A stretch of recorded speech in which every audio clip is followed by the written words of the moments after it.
যে এডিআৰই নিযুক্তি কেতিয়া হ'ব আৰু প্ৰশ্ন কৰোঁতে দুই এজনক মই অধৈৰ্য হোৱাও দেখা পাইছোঁ যোৱাবাৰো এডিআৰই নিযুক্তিৰ ফলাফল ঘোষণা আৰু নিযুক্তিৰ মাজত যথেষ্ট সময় আমি লৈছিলোঁ কাৰণ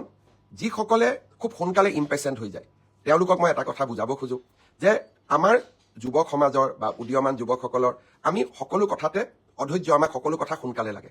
কিন্তু চৰকাৰে হাতীৰ দৰে খোজকাঢ়ে লাহে লাহে লাহে লাহে খোজকাঢ়ে যাতে ভুল হৈ নাযায়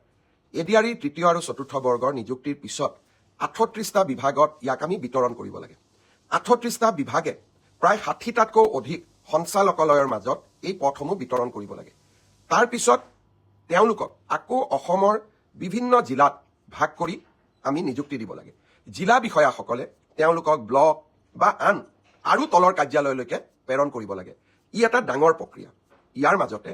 দিব্যাংগ যিসকল ৩% দিব্যাংগ যিসকলে চাকৰি পায় তেওঁলোককো আমি মেডিকেলি আৰু এবাৰ পৰীক্ষা কৰিব লাগে গুৱাহাটী চিকিৎসা মহাবিদ্যালয় এই গোটেই প্ৰক্ৰিয়াখিনি সমাপ্ত কৰোঁতে আমি ডিচেম্বৰ মাহলৈকে আমাক সময় লাগিব জানুৱাৰী মাহৰ 10 তাৰিখৰ আগতে আমি চতুৰ্থ বৰ্গ এডিআৰই যিসকলে উত্তীৰ্ণ হৈছে তেওঁলোকক আমি নিযুক্তি পত্ৰ দিম আৰু জানুৱাৰী মাহৰ 15 তাৰিখৰ আশে-পাশে